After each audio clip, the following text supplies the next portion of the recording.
નમસ્કાર વિદ્યાર્થી મિત્રો, આજે આપણે આપણો 9મો પાઠ પ્રાણીઓમાં પ્રજનનમાં આગળ જોઈએ. પણ તે પહેલાં છેલ્લે આપણે જોયેલું હતું તેના વિશે યાદ કરી લઈએ કે છેલ્લે આપણે ભ્રૂણનો વિકાસ, ત્યારબાદ એ ભ્રૂણનો વિકાસ થયા બાદ જો તેમાં હાથ, પગ, માથું, આંખો, કાન વગેરે જેવા શારીરિક અંગોનો વિકાસ થઈ જાય તો ભ્રૂણની એ અવસ્થાને ગર્ભ કહે છે. અને જ્યારે આ ગર્ભનો પૂર્ણ વિકાસ થઈ જાય તો માતા નવજાત શિશુને જન્મ આપે છે. હવે આગળ જોઈએ. મરઘીમાં પણ અંતઃફલન થાય છે.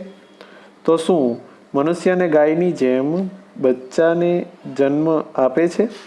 તમે જાણો છો કે મરઘી બચ્ચાને જન્મ આપતી નથી. આપણને ખ્યાલ છે કે મરઘી છે તે અન્ય પ્રાણીઓની જેમ બચ્ચાને જન્મ આપતી નથી. તો મરઘીનું બચ્ચું કઈ રીતે જન્મ લે છે? ચાલો જાણકારી મેળવીએ. ફલન બાદ જ્યારે યુગ્મનજ બને છે, આપણે આગળ જોયું છે કે ફલન બાદ શુક્રકોષ અને અંડકોષના જોડાણને યુગ્મનજ કહે છે. તો તે યુગ્મનજ બન્યા બાદ સતત વિભાજન પામ્યા કરે છે અને અંડવાહિનીમાં નીચેની તરફ ખસતો રહે છે. તેનું નીચેની તરફ ખસવાની સાથે સાથે તેની આજુબાજુ સુરક્ષિત પડ બનતું જાય છે. જ્યારે તે અંડવાહિનીમાં પસાર થાય છે ત્યારે તેનું વિભાજન થતું રહે છે અને તે આગળ વધતું રહે છે. એ સમય દરમિયાન ખસવાની સાથે સાથે અને ફલન થવાની સાથે સાથે તેની ઉપર એક સુરક્ષિત પડ બનતું જાય છે. આ મરઘીના ઈંડા પર જોવા મળતું કઠણ કવચ પણ આવું જ એક સુરક્ષિત પડ છે. હવે વિકસિત ભ્રૂણની ઉપર કઠોર કવચનો પૂર્ણ વિકાસ થયા બાદ મરઘી આ ઈંડું મૂકે છે. જ્યારે આ વિકસિત ભ્રૂણ હોય છે કે જેનું વિભાજન થતું હોય છે તેના પર કવચનો પૂર્ણ વિકાસ થયા બાદ મરઘી ઈંડું મૂકે છે. આ મરઘીના ઈંડામાંથી બચ્ચું એટલે કે જે ચીક કહીએ છીએ તે બનવા માટે 3 અઠવાડિયા જેટલો સમય લાગે છે. અને પર્યાપ્ત ગરમી મળે તે માટે ઈંડા ઉપર બેઠેલ મરઘીને તમે જોઈ હશે જે ઈંડાને સેવે છે. હવે કહે છે કે શું તમે જાણો છો કે ઈંડાની અંદર બચ્ચાનો વિકાસ આ પ્રક્રિયા દરમિયાન જ થાય છે? જ્યારે મરઘી ઈંડા પર બેસે છે જેના કારણે તેને હૂંફ અને ગરમી મળે છે, જેથી ઈંડું 3 અઠવાડિયા જેટલા સમય પછી તેમાંથી બચ્ચું બહાર આવે છે. બચ્ચાનો સંપૂર્ણ વિકાસ થયા પછી કવચ તૂટે છે અને બચ્ચું બહાર આવે છે. બાહ્ય ફલન કરતા પ્રાણીઓમાં ભ્રૂણનો વિકાસ માદાના શરીરની બહાર થાય છે, જેના વિશે આપણે અગાઉ શીખી ગયા. ભ્રૂણ અંડાવરણની અંદર વિકાસ પામ્યા કરે છે. અંડાવરણ એટલે કે જે તેનું આવરણ છે તેની અંદર. ભ્રૂણનો વિકાસ પૂર્ણ થયા બાદ આ ઈંડું તૂટે છે. તમે તળાવ અથવા ઝરણામાં દેડકાના અનેક ટેડપોલ તરતા જોયા હશે. હવે આગળ અપત્યપ્રસવી અને અંડપ્રસવી પ્રાણીઓ. આપણે જાણ્યું કે કેટલાક પ્રાણીઓ બચ્ચાને જન્મ આપે છે જ્યારે કેટલાક પ્રાણીઓ ઈંડા મૂકે છે. આ બંને ટોપિક વિશે આપણે જાણી ગયા. જે આ ઈંડા પછી ત્યારબાદ તે શિશુમાં પરિવર્તિત થાય છે. એવા પ્રાણીઓ કે જેઓ સીધો જ બચ્ચાને જન્મ આપે તેને અપત્યપ્રસવી પ્રાણીઓ કહે છે. જે પ્રાણીઓ ઈંડા મૂકે છે તેને અંડપ્રસવી પ્રાણીઓ કહે છે. નીચે આપેલ પ્રવૃત્તિની મદદથી તમે એ વાતને સારી રીતે સમજી શકશો તથા અપત્યપ્રસવી અને અંડપ્રસવી પ્રાણીઓનો ભેદ પણ પારખી શકશો. સામાન્ય બાબત છે કે જે પ્રાણીઓ ઈંડા મૂકે છે તે અંડપ્રસવી એટલે કે ઈંડા મૂકે છે અને જે સીધો જ બચ્ચાને જન્મ આપે તેને અપત્યપ્રસવી પ્રાણીઓ કહે છે. હવે આપણને એક પ્રવૃત્તિ કહે છે કે જે કરવી જરૂરી નથી. કેટલાક પ્રાણીઓના ઈંડા એકત્રિત કરવા સહેલા છે કારણ કે તેની માતા શરીરની બહાર ઈંડા મૂકે છે. જે પ્રાણીઓના ઈંડા એકત્રિત કરવામાં તમે સફળ રહ્યા છો તે પ્રાણીઓ અંડપ્રસવી પ્રાણીઓના ઉદાહરણ છે. પરંતુ તમે ગાય, કૂતરા તથા બિલાડીના ઈંડા એકત્રિત નહીં કરી શકો. એવું એટલા માટે છે કારણ કે આ પ્રાણીઓ ઈંડા મૂકતા નથી. તેમનામાં માતા પૂર્ણ વિકસિત શિશુને જન્મ આપે છે. આ અપત્યપ્રસવી પ્રાણીઓના ઉદાહરણ છે. આપણે આગળ જોઈએ એમ જ કે જે પ્રાણીઓ બચ્ચાને જન્મ આપે છે તે અપત્યપ્રસવી પ્રાણી છે. હવે છે શિશુમાંથી પુખ્ત સ્વરૂપ, યંગ વન ટુ એડલ્ટ.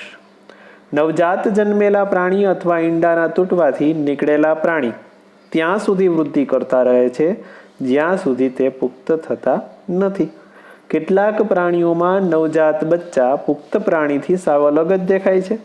અહીં આપણને એવું કહેવા માગે છે કે નવજાત જન્મેલા પ્રાણી કે ઈંડાના તૂટવાથી નીકળેલા પ્રાણી વૃદ્ધિ કરતા જ રહે છે જ્યાં સુધી તે પુખ્ત ન થઈ જાય. અને કેટલાક પ્રાણીઓ જે છે તે નવજાત બચ્ચા એટલે કે જ્યારે તેનો જન્મ થયો હોય ત્યારથી પુખ્ત પ્રાણી બને છે ત્યારે તે સાવ અલગ જ દેખાય છે.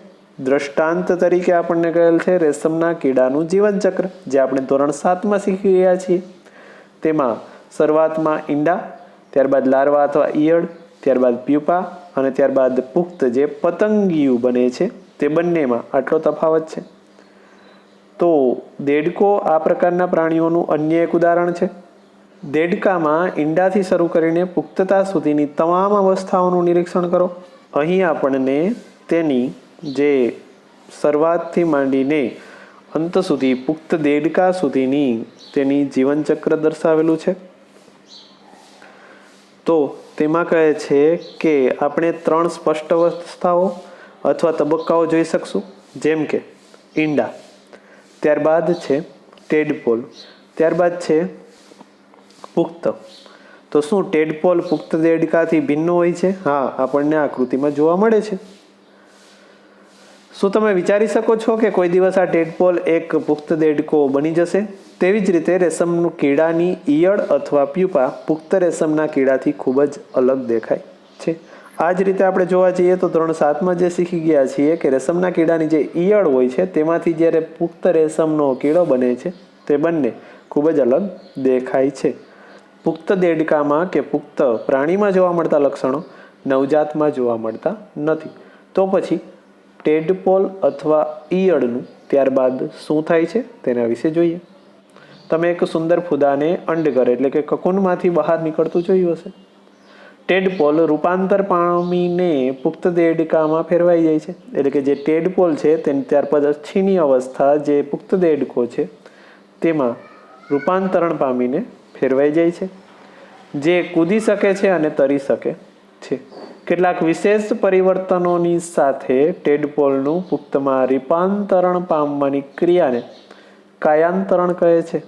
એટલે કે અમુક પરિવર્તનો અને આ ટેડપોલમાંથી પુખ્ત કાયા બને છે તેને કાયાંતરણ કહે છે. જેમ જેમ આપણે મોટા થઈએ છીએ તેમ તેમ આપણે શરીરમાં કેવા પરિવર્તનો જોઈએ છે?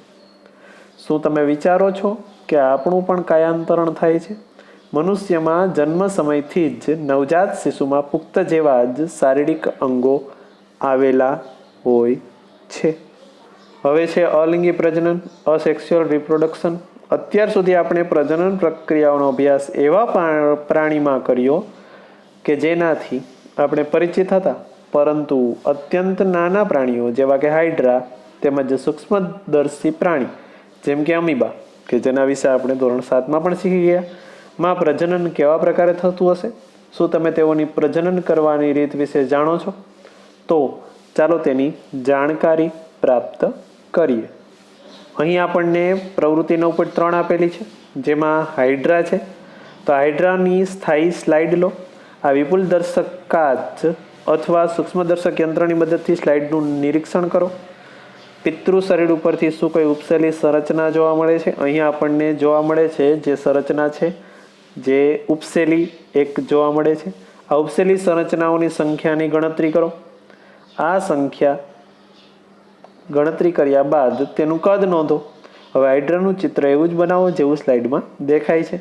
અહીં આપણે આકૃતિ જોઈ શકીએ છીએ જે એક સ્લાઇડ છે પ્રથમ આકૃતિમાં, તેમાંથી એક ઉપસેલો ભાગ જોવા મળે છે. હવે બીજી સ્લાઇડમાં જો જોઈએ તો બીજી આકૃતિમાં આપણને જોવા મળશે તે ઉપસેલા ભાગમાં થોડોક વિકાસ થયો છે અને ત્રીજી સ્લાઇડમાં આ હાઇડ્રામાંથી એક નવી હાઇડ્રા બનવાની શરૂઆત થઈ હોય એવું જોવા મળે છે. તો આ હાઇડ્રામાં જે કલિકા બને છે અને આ કલિકા સર્જન દ્વારા નવી હાઇડ્રાનું નિર્માણ થાય છે તેવું આપણે જોયું.